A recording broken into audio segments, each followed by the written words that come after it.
Hey listener, welcome back another world story with English storytelling. Introduction. In the tapestry of human experiences, stories have often painted contrasting lives, reflecting upon the age-old dynamics of wealth and morality, privilege and compassion. The Poor Man and the Rich Man is one such tale, set in a time when the divine and mortal realms intertwined, and lessons were learned in the most unexpected of ways. As you journey through this narrative, you will encounter the ageless struggle between greed and generosity, the choices we make, and the profound consequences they hold. Let this story not just entertain, but also offer a mirror to our own actions and desires, reminding us of the timeless virtues that truly enrich our souls. Dive in and let the tale unfold. The Poor Man and the Rich Man. In olden times, when the Lord himself still used to walk about on this earth amongst men, it once happened that he was tired and overtaken by the darkness before he could reach an inn. Now there stood on the road before him two houses facing each other, the one large and beautiful, the other small and poor. The large one belonged to a rich man, and the small one to a poor man. Then the Lord thought, I shall be no burden to the rich man, I will stay the night with him. When the rich man heard someone knocking at his door, he opened the window and asked the stranger what he wanted. The Lord answered, I only ask for a night's lodging. Then the rich man looked at the traveler from head to foot, and as the Lord was wearing common clothes, and did not look like one who had much money in his pocket, he shook his head, and said, No, I cannot take you in, my rooms are full of herbs and seeds, and if I were to lodge everyone who knocked at my door, I might very soon go begging myself. Go somewhere else for a lodging. And with this he shut down the window and left the Lord standing there. So the Lord turned his back on the rich man and went across to the small house and knocked. He had hardly done so when the poor man opened the little door and bade the traveler come in. Pass the night with me, it is already dark, said he, you cannot go any further tonight. This pleased the Lord, and he went in. The poor man's wife shook hands with him, welcomed him, and said he was to make himself at home and put up with what they had got. They had not much to offer him, but what they had they would give him with all their hearts. Then she put the potatoes on the fire, and while they were boiling, she milked the goat, that they might have a little milk with them. When the cloth was laid, the Lord sat down with the man and his wife, and he enjoyed their coarse food, for there were happy faces at the table. When they had had supper and it was bedtime, the woman called her husband apart and said, Hark you, dear husband, let us make up a bed of straw for ourselves tonight, and then the poor traveler can sleep in our bed, and have a good rest, for he has been walking the whole day through, and that makes one weary. With all my heart, he answered, I will go and offer it to him, and he went to the stranger and invited him, if he had no objection, to sleep in their bed and rest his limbs properly. But the Lord was unwilling to take their bed from the two old folks. However, they would not be satisfied, until at length he did it and lay down in their bed, while they themselves lay on some straw on the ground.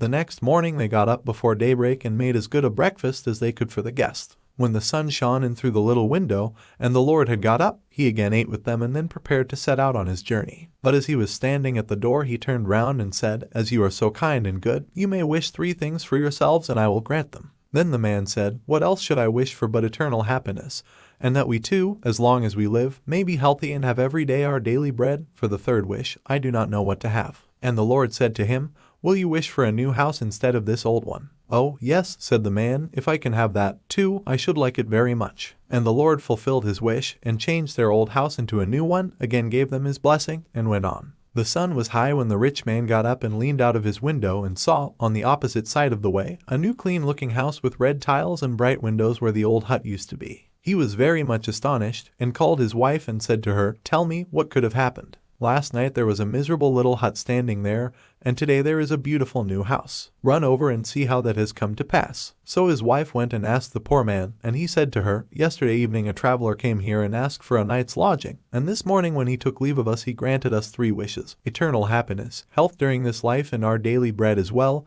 and besides this, a beautiful new house instead of our old hut. When the rich man's wife heard this, she ran back in haste and told her husband how it had happened. The man said, I could tear myself to pieces, if I had but known that. That traveler came to our house too and wanted to sleep here, and I sent him away. Quick, said his wife, get on your horse. You can still catch the man up, and then you must ask to have 3 wishes granted to you. The rich man followed the good counsel and galloped away on his horse, and soon came up with the Lord. He spoke to him softly and pleasantly, and begged him not to take it amiss that he had not let him in directly. He was looking for the front door key, and in the meantime the stranger had gone away. If he returned the same way he must come and stay with him. Yes, said the Lord, if I ever come back again, I will do so. Then the rich man asked if might not wish for 3 things too, as his neighbor had done. Yes, said the Lord, he might, but it would not be to his advantage, and he had better not wish for anything. But the rich man thought that he could easily ask for something which would add to his happiness if he only knew that it would be granted. So the Lord said to him, "Ride home, then, and 3 wishes which you shall form shall be fulfilled."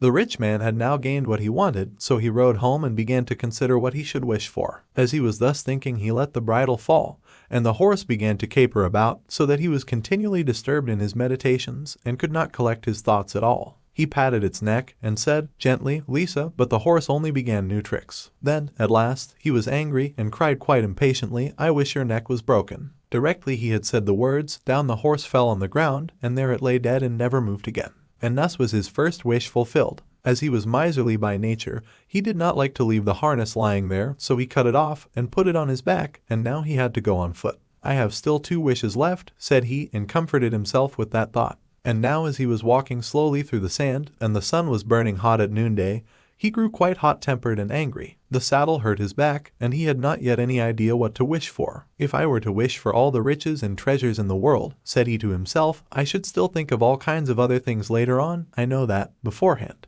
But I will manage so that there is nothing at all left me to wish for afterward." Then he sighed and said, "Ah, if I were but that Bavarian peasant, who likewise had 3 wishes granted to him, and knew quite well what to do, and in the first place wished for a great deal of beer, and in the second for as much beer as he was able to drink, and in the third for a barrel of beer into the bargain." Many a time he thought he had found it, but then it seemed to him to be, after all, too little. Then it came into his mind what an easy life his wife had, for she stayed at home in a cool room and enjoyed herself. This really did vex him, and before he was aware, he said, "I just wish she was sitting there on this saddle and could not get off it, instead of my having to drag it along on my back." And as the last word was spoken, the saddle disappeared from his back, and he saw that his second wish had been fulfilled. Then he really did feel warm. He began to run and wanted to be quite alone in his own room at home, to think of something really large for his last wish. But when he arrived there and opened the parlor door, he saw his wife sitting in the middle of the room on the saddle, crying and complaining, and quite unable to get off it. So he said, "Do bear it, and I will wish for all the riches on earth for thee,